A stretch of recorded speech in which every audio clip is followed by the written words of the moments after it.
speaking of that spirit in science, that's why I was so glad to see both of you at this panel that Governor DeSantis convened a couple months ago. And Bret, I want to play a clip. This is a portion of you on that panel. The message that was given to us by public health authorities was not just inept. It actually went well beyond that. It was really the inverse of everything we should have done. And because it was forced on us with this strong form of coercion,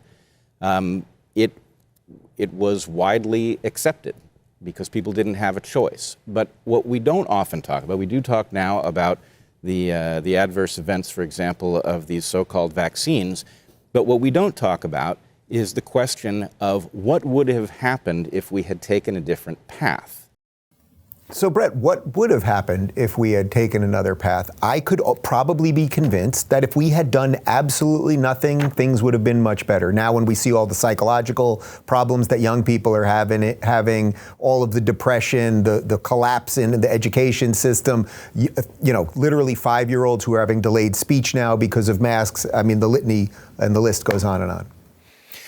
Well, in my mind, there's no question that if we had done nothing, we would have ended up being better off, because what doing nothing would involve is clinicians figuring out what worked in their offices and talking over the internet and at the water cooler, and we would have developed protocols for dealing with COVID. And the fact is, it's actually a very tractable disease. If we'd really done nothing, including not doing the gain of function research, we probably wouldn't have had a pandemic in the first place, almost certainly. So there's no question that doing nothing was superior to the massive self-inflicted wounds that we created with our beyond inept response.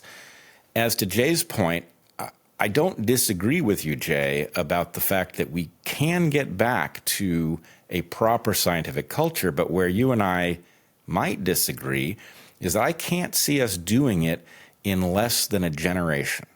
Because, first of all, we've trained all of the people who staff our medical institutes and the academy and the journals and the governmental regulatory apparatus. We've trained all of these people in conformity. We've punished them for standing up. We've fired them for doing it. And you can't just simply say to them, oh, those days are over, now be honest. They don't remember how. They don't know how to do the job. And so if you were going to fix the system, you have to train a new generation that hasn't learned that lesson. And then the bitter pill is this: who's going to train them? What do you think about that, Jay? I think it might work at the state level, right? I mean, that's why DeSantis convened you guys, right? How do we as Floridians, he was saying, how do I as the governor make sure that the federal government is not going to do this again? I mean, do you think it just has to be sort of a bottom-up micro level that will work, something like that? I mean, I think I hear you, Bret. I mean, I hear the frustration, but I mean, I've met so many excellent young people as scientists who I mean, I'm biased about the ones I've trained, but even the ones I haven't trained. And I think that spirit's there, it's innate. It's just suppressed by structures that make it so that you move forward by not being an excellent scientist necessarily, but by playing the bureaucratic game better. I think, and this is just the economist in me. Like if you change the structures and the incentives, I really strongly believe that it won't be the same people. Like the people that are good at bureaucratic infighting, Tony Fauci is a good example of this, won't necessarily rise anymore. It'll be very different people, but I think a lot of people enter science, especially a lot of young people enter science, because they want to know, this is an incredible, beautiful process for learning true things about the way the universe works, right? That's why we enter science, because it's just beautiful. And a lot of people are still in science like that, Bret, I think.